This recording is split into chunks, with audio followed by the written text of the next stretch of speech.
We've got another live edition of the Intangibles. Thank you for joining us on this Red Friday edition of the show. My name is Price Carter, and I am a very anxious Royals fan right now as the Royals are in the top of the ninth, leading 2-1 against the Baltimore Orioles.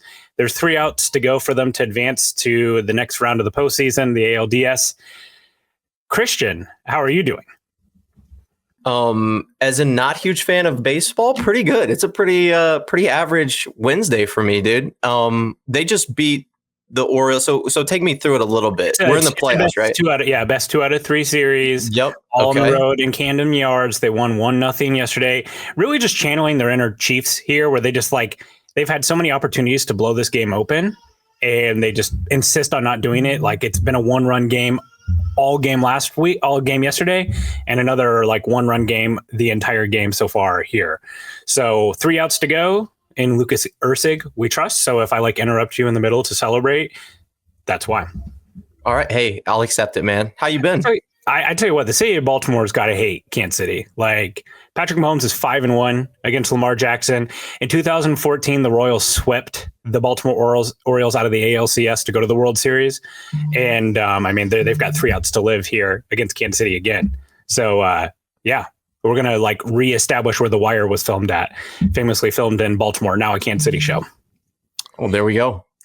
Well, enough about that. We've got quite a few things to talk about today. Today's going to be kind of a little different episode for us than we normally do. Part of that is due to the way that I cover the Saints. So we'll talk about that here in a little bit. We're also going to get into the Rashee Rice injury, as it is a major talking point for this team, of course. And then we're going to talk a little bit about the defense, because everyone's just talking offense all the time about how will the offense do, if they can be carried or whatever. But for today, we're going to be talking about that defense. So before we get into that, though, Christian, we got to talk about our friends over at Underdog Fantasy. That's right. It's the greatest time of year again. Football is back, and it's here to stay till February. Over 1 million fans across 33 states got in this game last year by making picks on Underdog. Win up to 1,000 times your money just by choosing higher or lower on your favorite player stats. Underdog Fantasy is great because you can get in the game. It doesn't matter what type of game you're watching. If you're watching a dud of a Titans, Dolphins, Monday Night Football game, you can pick higher or lower on how many bonkers interceptions Will Levis is going to throw. Just to note, always take the higher. And making picks on Underdog, it's straightforward, and signing up is even easier. Just head over to our Underdog simple-to-use mobile app or underdogfantasy.com to sign up with our promo code Arrowhead Addict. And Underdog will give you a free pick to use on your first cash pick'em entry, plus up to 1,000 in cash bonus when you deposit. That's Underdog Fantasy, promo code Arrowhead Addict, all one word, to claim your new customer special of a free pick and your deposit offer. You must be 18 years or older to enter and present in a state where Underdog Fantasy operates. Terms apply. Void in Colorado. Concerned with your play, call 1-800-GAMBLER or visit www.npcgambling.org, AZ 1-800-NEXT-STEP, or text NEXT STEP to 53342. New York, call the 24/7 Hope line at 1-887-8-HOPE-NY or text HOPE-NY to 467-369. All right. Well, speaking of the Hope line, some Chiefs fans might want to be calling the Hope line after what honestly might be one of the most catastrophic plays in Kansas City history, depending on how it happens, with Rashee Rice. Patrick Mahomes throws another brutal interception, which we'll get into in a little bit. But then Patrick Mahomes might have torn Rashee Rice's ACL. Not even sure what's going on there or why that happened, but here we are. Christian, what was your vibe? Man, dude, it was super fun to watch that on Twitter. Not just, obviously devastating, and prayers for everybody who was involved with that. But watching the bandwagon fans turn on Patrick Mahomes, if you've seen any Chiefs fan or any Chiefs games over the past 30, 40 years, it's all been devastating play after devastating play. So seeing that, as a seasoned vet of the Chiefs, it was oh yeah, okay. Yeah, awful play.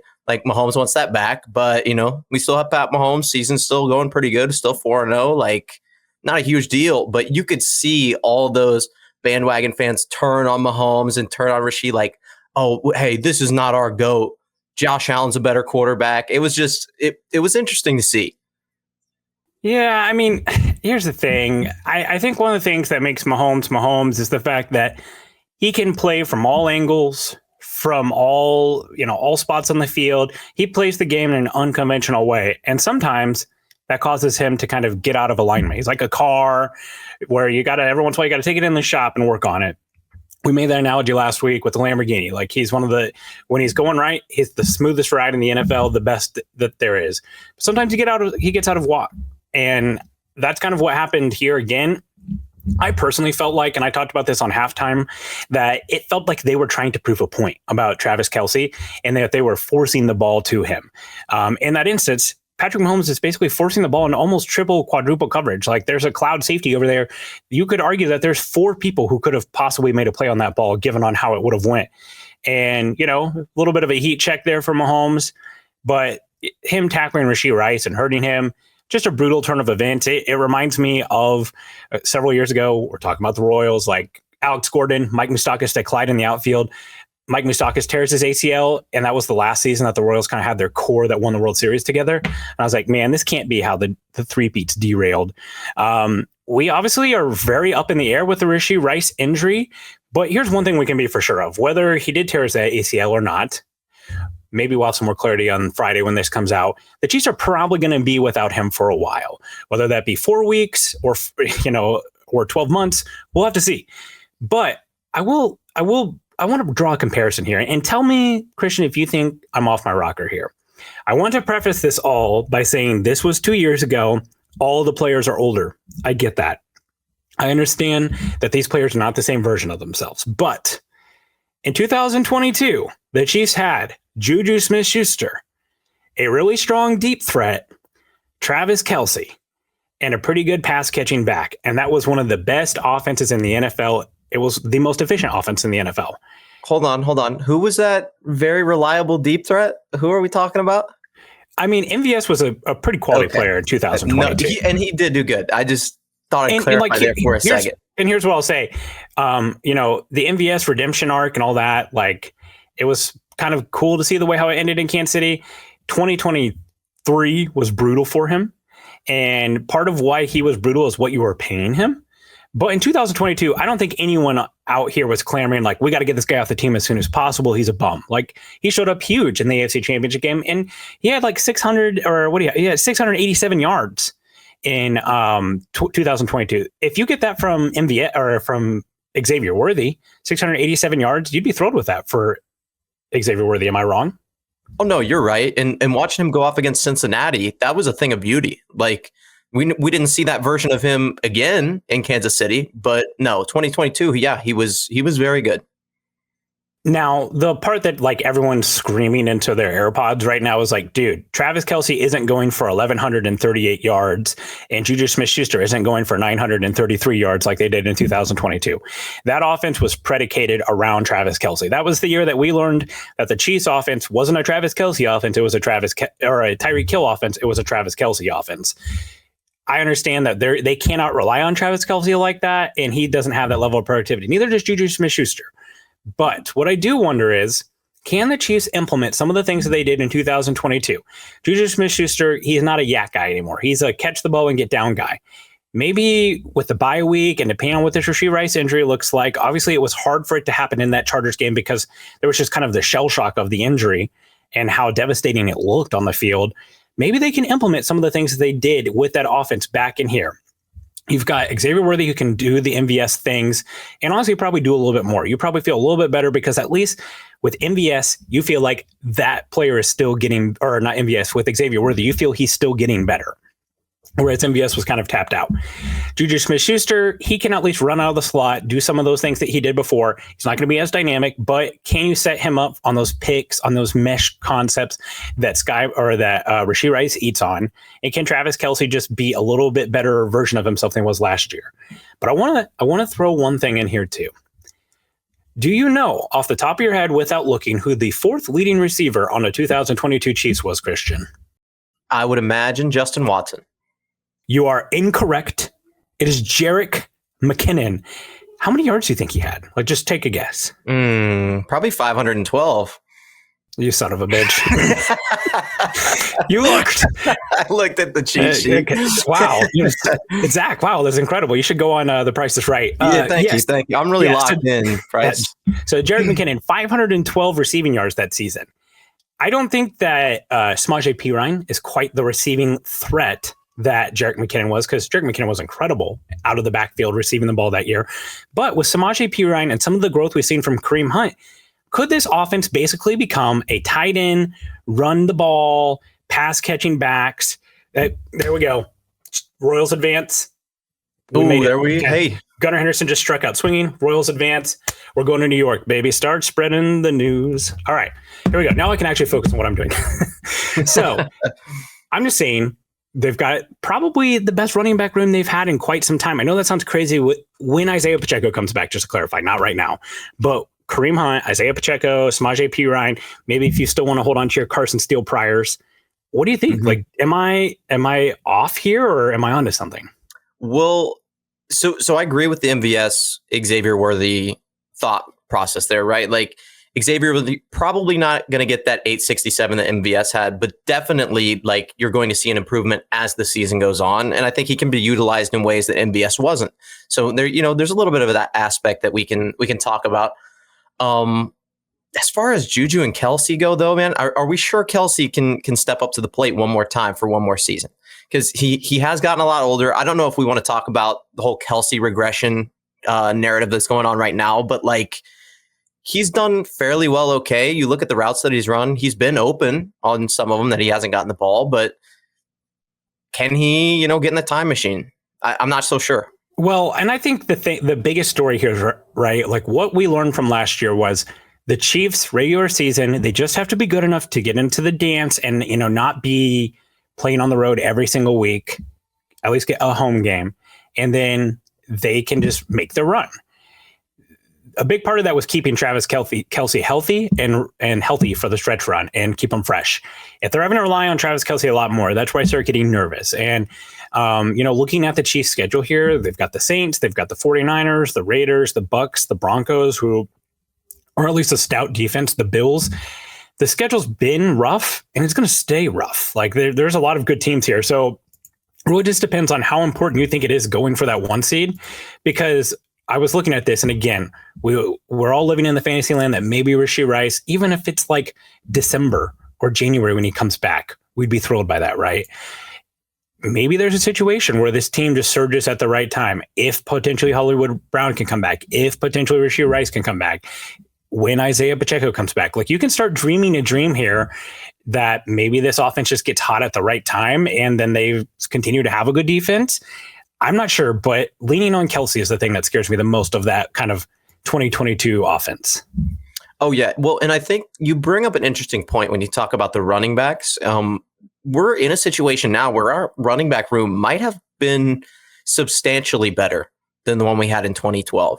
I love Pacheco. I think he's a fantastic running back. Kareem Hunt looked pretty damn good on Sunday. The CEH replacement in Perine has looked fairly good as well. Like maybe not as explosive as McKinnon, but like still very good.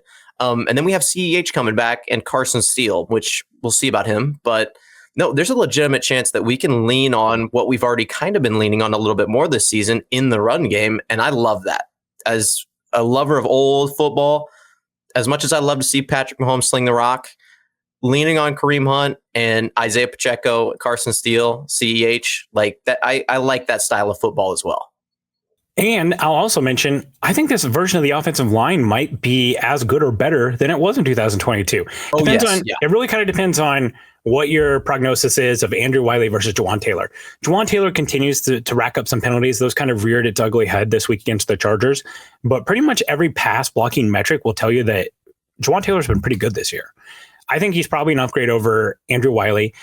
Orlando Brown, I think, a lot of Chiefs fans love to throw dirt on his grave as much as possible, but I think he's probably better than Wanya Morris. Like, let's be honest, right? Yeah. Like he's at least an average left tackle, and I think Wanya Morris is probably that, but we'll give the nod because Orlando Brown was strong in the run game.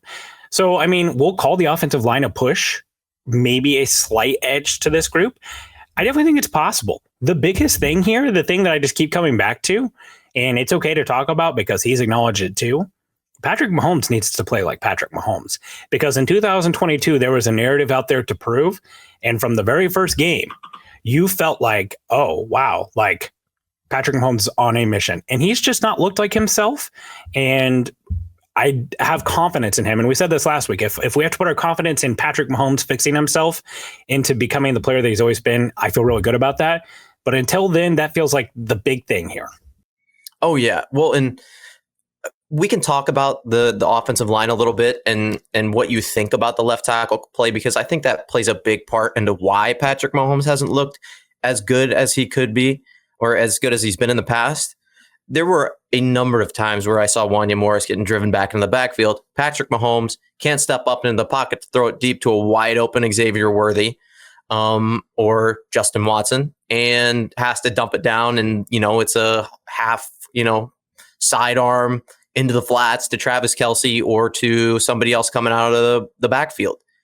And if you do not follow Mitchell Schwartz on Twitter, X, whatever it's called now, he is absolutely worth a follow. He did an entire breakdown of the left tackle play, the offensive line play in general, and really highlighted some of those things, which, if you're a Chiefs fan and you're watching, you might not be looking at the left tackle spot the entire time, but you can really, really tell where the offensive line play kind of drops off in what positions. And I think that once we see an increase in that play, maybe we sign somebody to left tackle. Maybe David Bakhtiari comes in and he steps in for a few games and shows the boys how to do it, and they come back and play even better. Like, there are a number of situations where we could see that offensive line play increase, and then Patrick Mahomes also start to feel comfortable and then sort of right the ship on his play this season. Yeah, he's just got to play better. I think he knows that. I'm not sure what it is and why he feels that way. But do you think offensive line play has something to do with it? I would say that probably has a big part. Yes, yeah, he definitely feels like he's, bailing out of clean pockets more than necessary, afraid to step up a little bit. I don't know if it's just the Bengals game that's still like hanging in his head. But yeah, I mean, I think offensive line play is there, but pretty much any metric will tell you that he's facing very little pressure. And to be fair, a lot of times when he's been out of sync, that's been one of the issues, is that he's feeling more pressure than is there. So I have faith in him getting that corrected. He's been good at that before. One thing that feels like has gone away recently, and something that he's really developed for a long time, his issues was he kept drifting too far back in the pocket, and it just made it impossible for tackles to be able to protect up the arc that much. He got much better about stepping up into the pocket as time went on. That has seemed to go away. And the other thing that really showed after Rashee Rice got hurt, when Patrick Mahomes broke contain, started going out to the right, which, by the way, the Chargers had a looper, kind of like a stunt going on where they had a defensive tackle just kind of waiting on the edge for him to bail out of the pocket, which he kind of fell into that trap quite often. But Mahomes' eyes weren't looking downfield nearly as often. It felt like he was running to run rather than running to create. And that's when I knew, like, okay, like this is just all out of whack. But I mean, really, that Xavier Worthy play is probably the best thing we've seen out of this offense this year, and it's certainly exciting. And defenses are going to have to respect that too. Oh yeah, 100%. And having those deep threats, and it sucks that we're missing one of them in Hollywood Brown, but like maybe he comes back and he plays incredibly well. He adds into that, and then this offense looks completely different, but just not right now. Yeah. So I think maybe they can go back to some of those 2022 things. And to be fair, we'll get to this in a little bit, but the Chiefs defense is a lot better than the 2022 version. So the pendulum there of great defense, bad offense, great offense, bad defense, it's a lot closer to the middle than it was back then, because the Chiefs defense was pretty average most of the regular season in 2022. It hit its stretch down the postseason, but they still had to win a Super Bowl 38-35. So it'll be interesting to see how that goes and if the Chiefs can kind of implement some of those things. But next, I want to talk about the New Orleans Saints. A lot of time we do our Red Friday factors where we kind of talk about some key points of the game, some statistics that might jump out to us. But today we're going to talk about something a little bit different when it comes to the Saints. I am going to steal the microphone here for a few minutes. I have watched, this is something, I don't know if I'm afraid to admit this or what, but I have watched every single snap of Saints football this year. Hold And on, willingly, or were you paid to do so? I was paid, so that's the okay. catch. All right, I was paid, and that's why I work for FTN Fantasy is one of my jobs, and I help collect data that is end up plugged into all the different stats we use, DVOA, all their fantasy gambling data that they use, yards per route run, all those good metrics that we use. All of the data that I help collect goes into those cumulative stats, and everything from snap counts to formations, play action, etc. The Saints just happen to be my team this year. This is the first year I've done this job. And typically my boss told me, he's like, hey, we usually give teams that are a little bit easier to chart to the new guys and then give the tougher teams to the more experienced charters. So they gave me the Saints because the Saints historically have been a very stagnant offense and a very static defense. And then this year, under Clint Kubiak, the Saints offense has just skyrocketed in motion, which has made my job a lot harder because every time there's motion, I have to chart it and everything. But yes, I have willingly been compensated to watch every snap of Saints football. So I have a lot of things to talk about with the Saints. So Christian's going to kind of interview me about the Saints, and then I kind of have like a whole list of notes to go over about how they like to run and some of the big observations I've had from their season and kind of where they are right now. So like I am a Saints guy by compensation wise. That's it. Not really a Saints fan, but I will say after watching the team and everything, I definitely pay a lot more closer to their games on Sunday and then get lots of opportunity to pay closely to them Sunday night, Monday night, into Tuesday. So let's talk Saints, Christian. Cool. So I figure we look at this a few different ways, just as the casual fan coming in and watch, and then I can, as we go a little bit further, get a little bit more in depth with some of the stuff. So if you've watched any free agency over the past couple of years, it seems like they're picking up all of our defensive scraps. Tyrann Mathieu is there. Colin Saunders went there. Willie Gay Jr. has gone there. How do those players look? Do they look about the same as they've done in Kansas City, or have they kind of gotten better? I know that Saints defense actually looks kind of ferocious this year.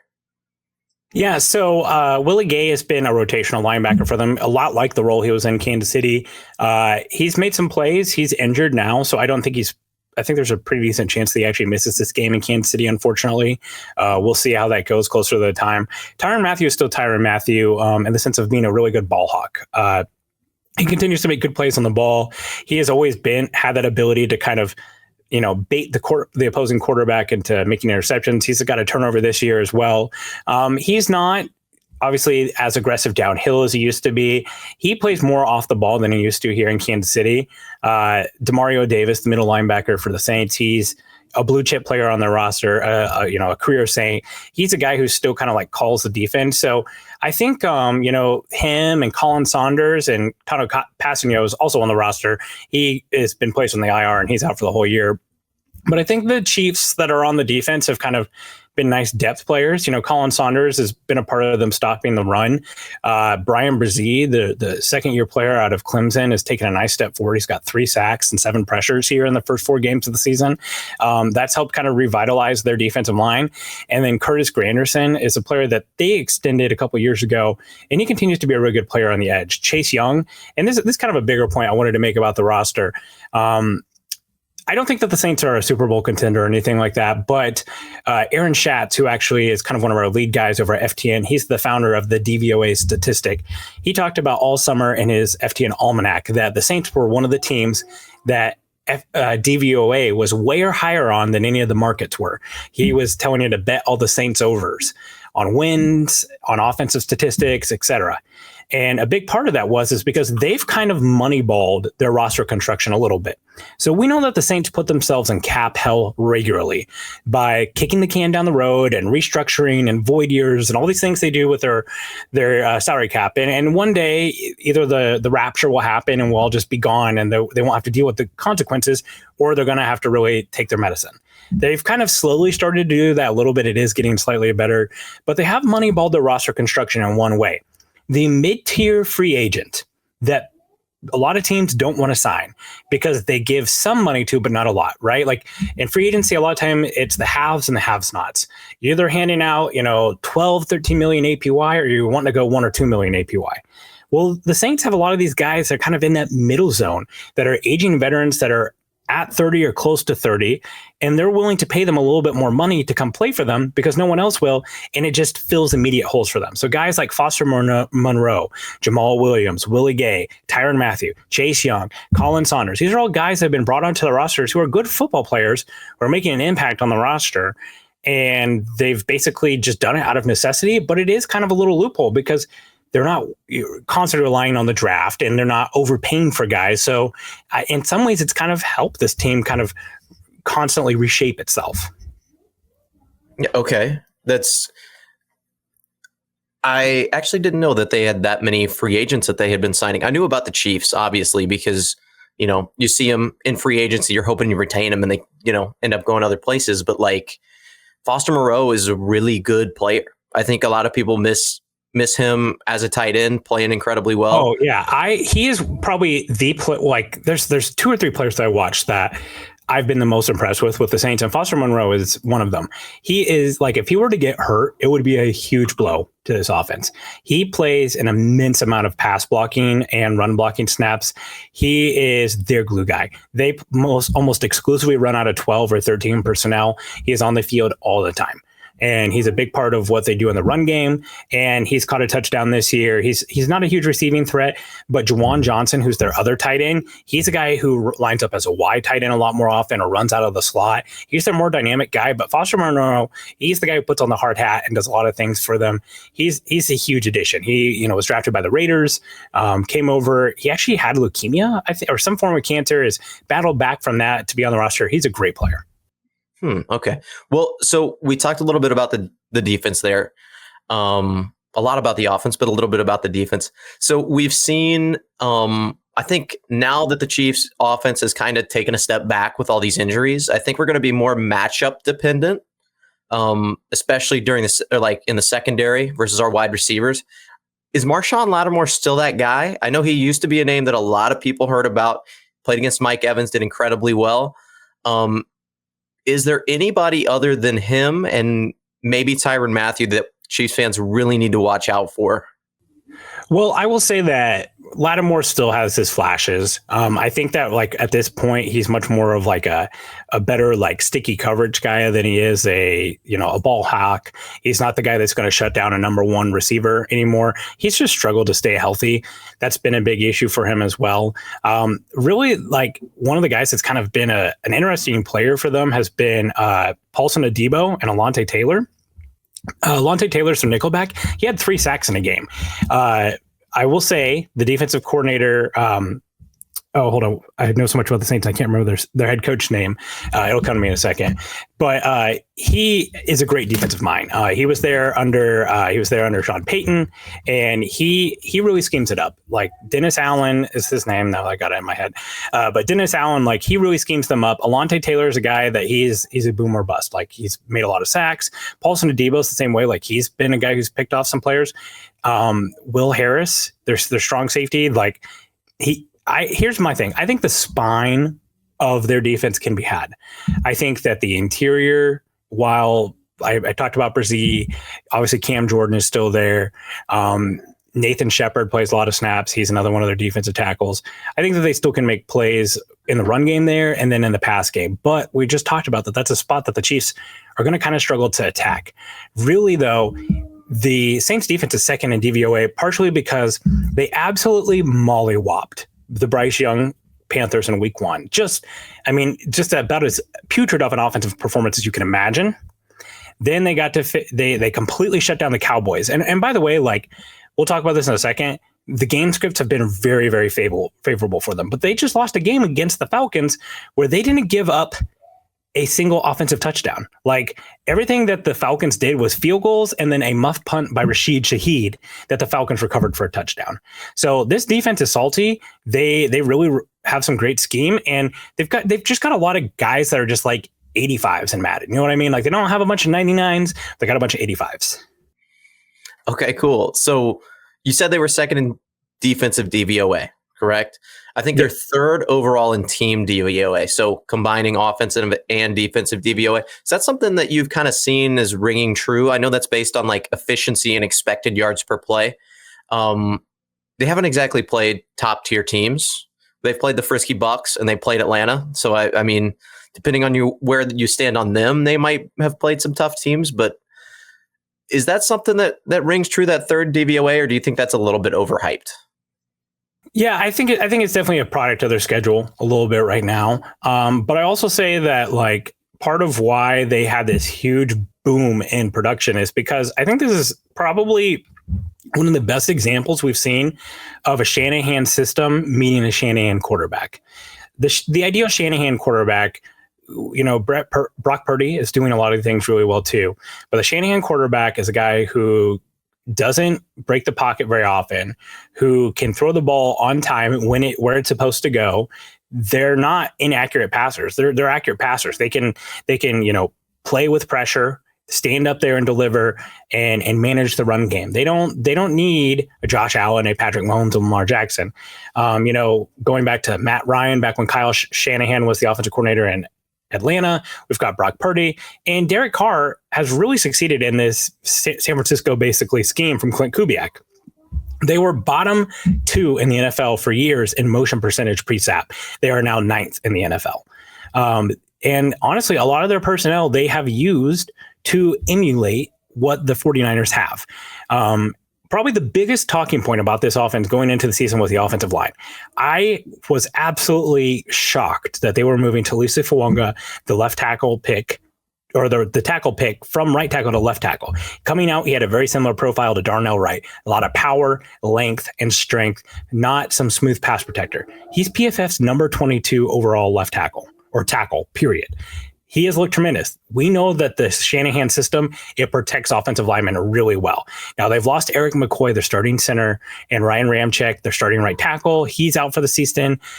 Trevor Penning has been a guy that they traded back into the first round to get. He has at least been average this year, which is a huge step up for them.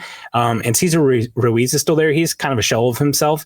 But right now, the offensive line is held up. And that's good because Derek Carr has already kind of started morphing back into a pumpkin when he's facing pressure. Those first couple of weeks, he was really standing up well to pressure, but now teams are able to heat him up. I would expect that to be a well that the Chiefs go to a lot. But honestly, if you think about it, like what they are doing here in New Orleans is they are using basically shades of the San Francisco offense. They have 2 good receivers, Rashid Shaheed and Chris Olave. Shaheed is dynamic down the field, and they will take 2 or 3 deep shots to him. And those first couple of weeks when they were just unstoppable, they were hitting on those deep shots to Shaheed. And, he is an Xavier worthy level deep threat. And then they have Chris Olave, who's kind of their Brandon Ayuk, do-it-all type of guy. They've got their George Kittle and Foster Monroe as far as a blocker, and then they've got the other part of George Kittle, the receiver, with Juwan Johnson. They use their Patrick Pretense, I believe is his name, the fullback, number 46. He is on the field a ton. Then they have a dynamic running back and Alvin Kamara. Make it clear, this is still an Alvin Kamara offense. This offense lives and breathes through him. He has played over 70% of their offensive snaps. He's a monster still in the receiving game. They've had some great screens with him. They run a ton of outside zone, inside zone, and then man and duo. Not a ton of power or trap, but they really have just kind of, honestly, as cliche as this is nowadays, they kind of have positionless football. A lot of times what they'll do is they'll come out and let's say they go trips left, right? So that means they got 3 receivers on the left and a tight end on the right. Well, one of the receivers, and then they've got Alvin Kamara in the backfield. Well, one of the receivers will be Taysom Hill. And then pre-snap, they'll kick him inside or they'll motion him back into the backfield as a fullback, put his hand in the dirt, and all of a sudden, now they've got 1 tight end and 2 backs. And now basically they have a heavy package. So you came out in your dime, and now they're about ready to run the ball. And they've got a plus blocking tight end and Taysom Hill, who is really kind of one of their do-it-all guys. And I will say him being injured probably does have a little bit of effect on this game. Is he super dynamic? No, but they will line him up anywhere.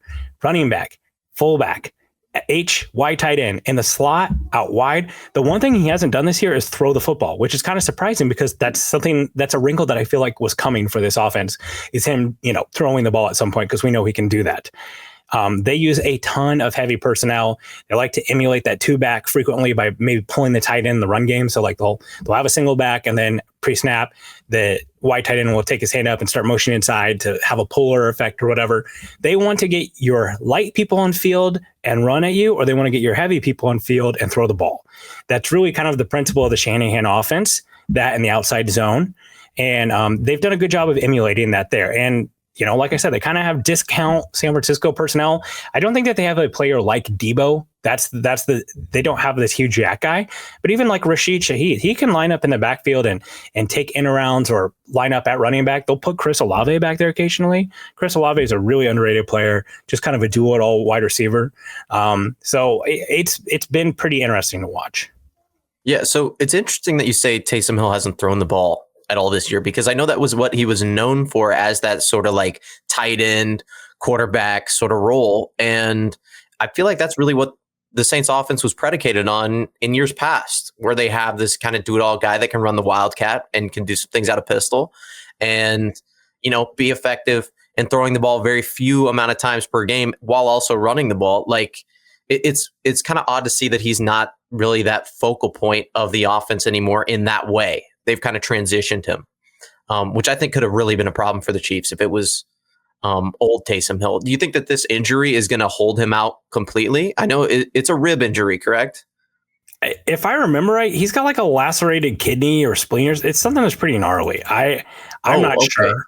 I had just seen that it was maybe just a soft tissue rib. Yeah. Well, I don't know. Is your spleen? I don't know. If I remember right, I see it was something that was pretty like serious. Part of it is like they will line him up at running back. If you get a chance to, if you're really hurt on tight end in fantasy, add Taysom Hill, because he's listed as a tight end. They play him everywhere, but he's one of their primary goal line guys. Like he had 2 touchdowns last week as a running back. One, he ran QB power. The other, he was just straight up as a running back. So yeah, I mean, I do think it matters. And like I said, I felt like that wrinkle of him throwing the ball, they wanted to show you as much as possible. Like, hey, here he is lined up on the slot. Here it is at each tight end. Here he is here. And at some point they were going to like, okay, now he's going to throw the ball, and there's Shaheed all the way down there. Like, to me, stopping this Saints offense is about 3 things. First and foremost, you got to stop the run through Alvin Kamara. Check. That's something the Chiefs defense has done really well, shut down opposing running backs. We know that Derek Carr is not a threat there. The next thing they need to do, they have to not let those 2 or 3 deep shots to Rashid Shaheed happen. That is like, that game script has been huge for the Saints here. Those couple of weeks where they were talking about Clint Kubiak like saving the city of New Orleans, like there was some tweet that like the city of New Orleans went like 13 days without a homicide. Oh yes, city I saw that. Everyone's like, wow, Clint Kubiak really is like saving this city. But like, part of the reason why things were going so well there at the beginning is because the game script just went perfect.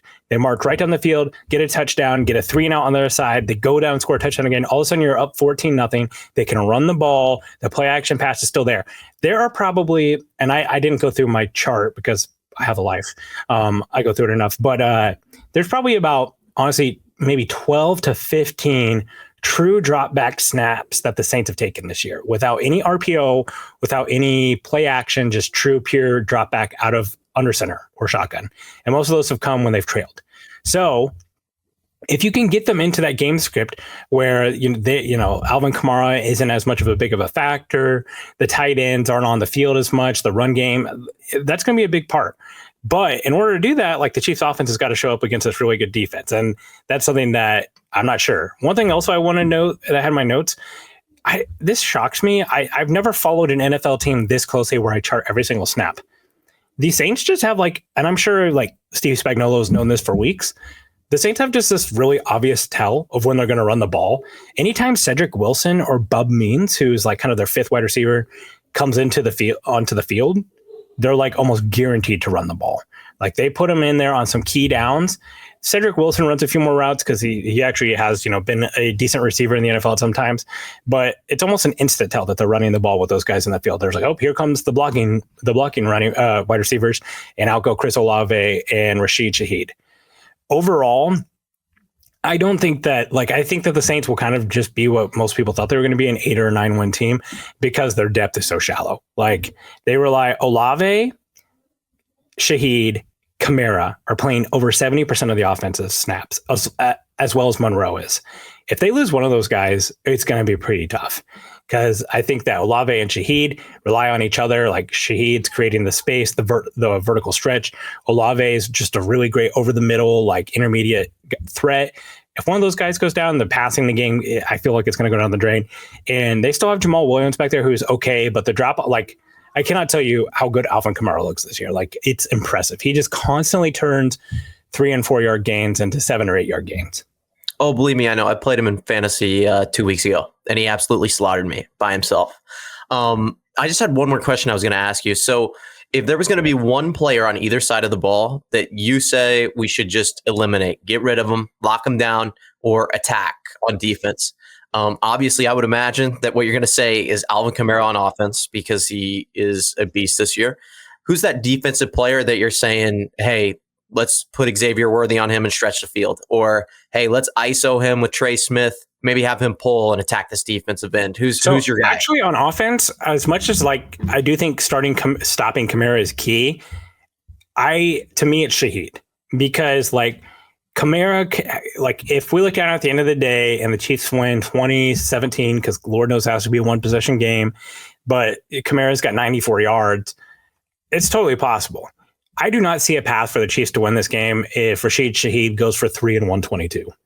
And that's how a stat line goes, because if the Saints offense is going to get theirs, as far as they just move the ball so well on first and second down that they can control the ball and have time of possession. But if they hit a couple of those explosive plays, that's what killed the Cowboys. That's what's killed other teams against them. So that would actually be the thing I'd be the most concerned about, would be shutting down Shaheed, because he's the guy that, we saw just with Xavier Worthy.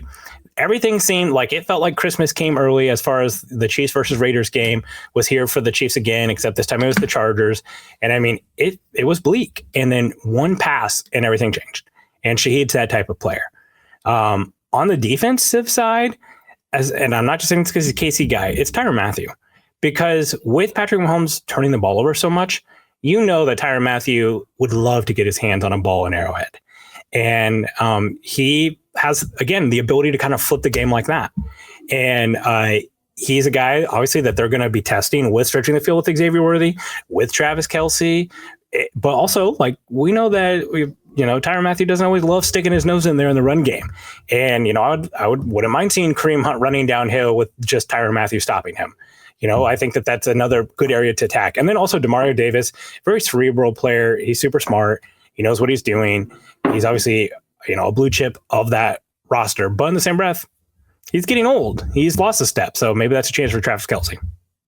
Hey, that's what I like to hear, man. Travis Kelce getting the ball. We need him to have 1,138 yards this year, dude. We got to be that 2022 Chiefs offense.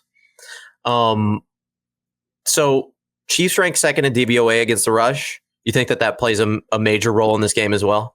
Yeah, I definitely do. I think like they are dedicated enough to the run that they will probably keep going back to it a little bit because it just sets up so much of their other game. But I do think that if the Chiefs can just, control Kamara, one spot that I really worry about is Kamara in the passing game. Like they're going to see Nick Bolton. That's a total mismatch. Kamara on Nick Bolton. And same with Theo Chanel, like with Juwan Johnson.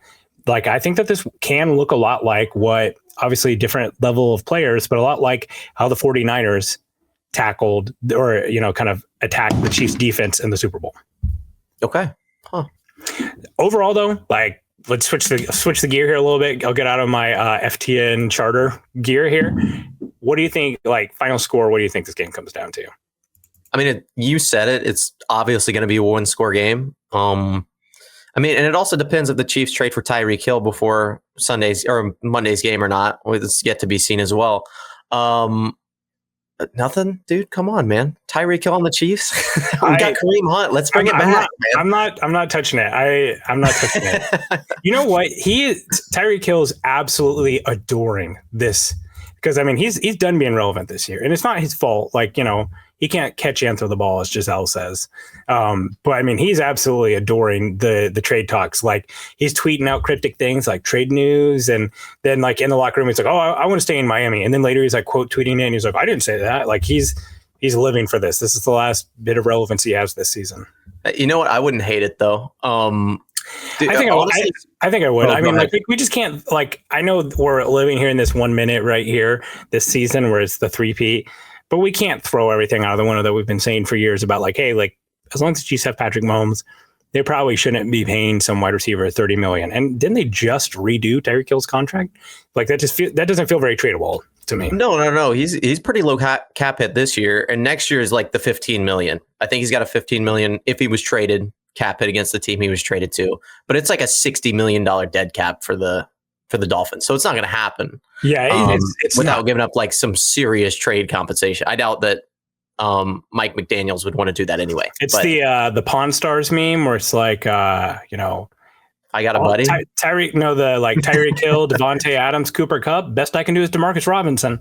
That's probably what it's going to be, just like with Brett Veach's face instead of the guy from Pawn Stars. But all right, 2017 Chiefs. That's what I've got. Yeah, that's about where I'm at. Yeah, just a single score game, like pretty low scoring. Chiefs defense, they got to carry us, right? I just think that there are some things that they are going to do that will give the Chiefs defense fits.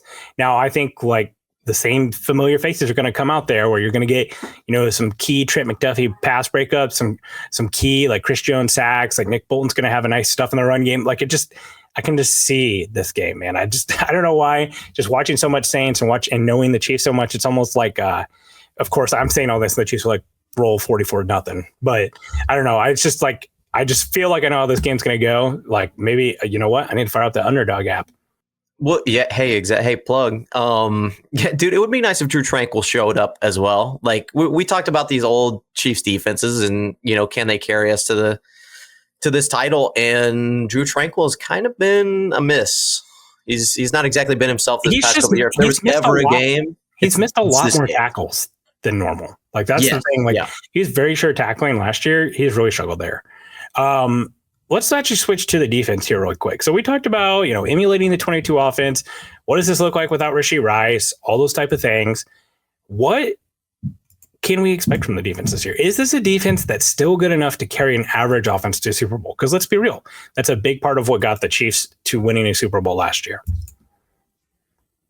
I'll play devil's advocate here because I think I know what you're going to say here. I don't think that they can. And I think that's partially predicated on the fact that we let some players walk so that we could bring on some new faces on offense. And unfortunately, the guy we expected to take a big step forward is now out indefinitely at this point. We have no idea how long Rashee Rice is going to be out. Hollywood Brown is out, I think, at least until around the playoffs with his sternoclavicular dislocation.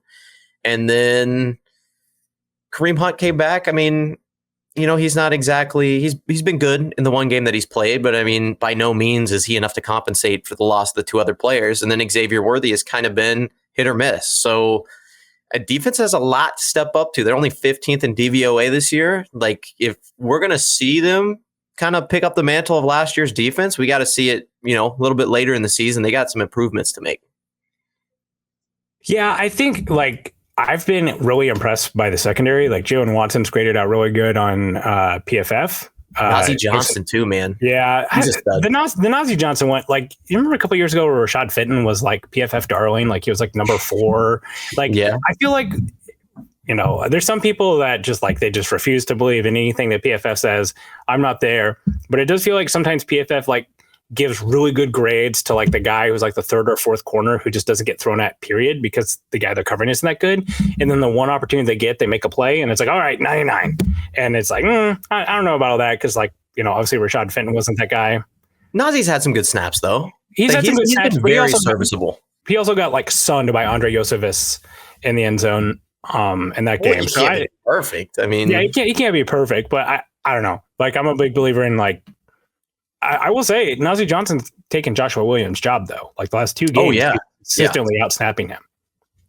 So I think the one other thing with the defense is we really hope Charles Omenihu comes back and looks like the version of him we saw last in a Chiefs uniform, which isn't normally how things go after a torn ACL, by the way. It takes some time because I've been a little disappointed in pass rushers not named Chris Jones.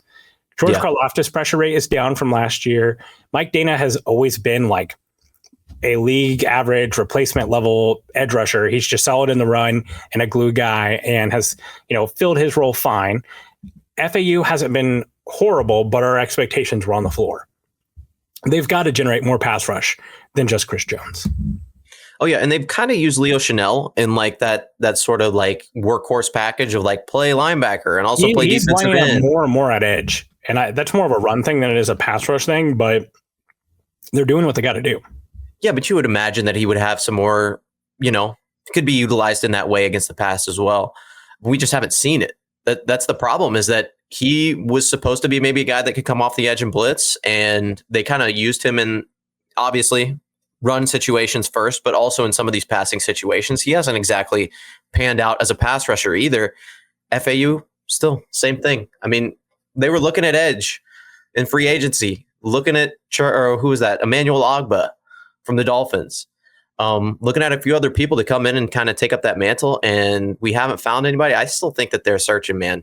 I don't know. It's a little early for trade deadline talk, but I mean, if it's not wide receiver, the move, it's edge. Like Jadeveon Clowney, maybe they think about the Hassan Reddick thing, although that's such a weird situation. I don't know if but there can be some guys who can be had and come in and instantly contribute there, like they did that with Melvin Ingram a couple years ago. But yeah, I think that they just need one more body there. And this year, especially with what's going on in Minnesota, with their defensive coordinator, Steve Spagnuolo's gotten a lot of recognition lately. It just feels like these scheme lords on defense are really just taking over the NFL. Like Mike McDonald is that way too, despite giving up like a bajillion points on Monday Night Football. Generally a very good defensive coordinator. I just wonder, like, how long can Steve Spagnuolo just have these absolute gotcha moments with the blitz? Because we watch it so frequently that it just seems normal. It is not normal to have just these, like, I forgot what it was a couple of weeks ago against the Bengals, where they had a blitzer come through the B gap, and then another one came through the B gap. So like the running back picked him up, and then Shamari Connor comes screaming through there too, and he's like drifting back like he's in cover 2, and then he's running forward. Like, dude, I don't know how long he can cook in the lab and do that, but man, it's a huge advantage. You know what's wild in that double B gap rush? It's like just coaching moment here. Absolutely, you never teach, like, they don't teach that in high school ball. They don't teach it in college ball. This is a Steve Spagnuolo thing where it's like, hey, you never rush 2 guys in the same gap. It's like, I'm going to rush 2 guys in the same gap and it's going to work. I'm trying to remember what the old internet video where like the guy holds up a piece of glass and it says rules and he just like breaks it. It's just like Steve Spagnuolo, baby. We're just, but honestly, that's when you hear people talk about how good of a coach he is, that's what it is. It's like, I'm taking the rules. And he's like the 12th man on defense, right? Like that scheme is such a huge advantage. And the Chiefs' defensive personnel for the first couple of years here wasn't really that good. And now that it is better, he's consistently having elite defenses. And it's making a huge difference. Go look at the Minnesota Vikings depth chart. There's no one there that you're like, wow, this is a superstar. And yet they're consistently one of the toughest defenses to play because they can just have crazy scheme. So the Chiefs' ability to retain those guys, Spagnuolo, Toe, Breed, and keep that core together, it's pretty crazy considering, like, everyone hires anybody who's gotten Sean McVay a cup of coffee or Kyle Shanahan a haircut. But like here's Dave Tobe, here's all the Dave Merritt just sitting on the Chiefs coaching staff. It's been a huge advantage and a big part of the three-peat for sure. Yeah, 100% agree. Okay, well, I think we're going to call that a show. A Royals dub, massive. Good vibes all around. We'll have to figure out when they're going to New York and playing. But the Chiefs play on Monday night this week. We will be here on Monday night. I'll be hosting the halftime show. We'll have a pregame show, and then we'll have hopefully a victory celebration as we go into the bye week. Christian, I'm really excited for the bye week. We've got a full draft episode coming up. I'm already doing mock drafts. I'm writing up prospects. I'm starting to dive into some of the tape from this season. It's an exciting time of year. We'll be covering it all here at Arrowhead Addict. Please make sure you like and subscribe. Follow the channel. Be a supporter of Arrowhead Addict, as we have a show every single day of the week. That's going to do it all for us. Thank you, Christian. Thank you to producer Richard. And as always, go Chiefs.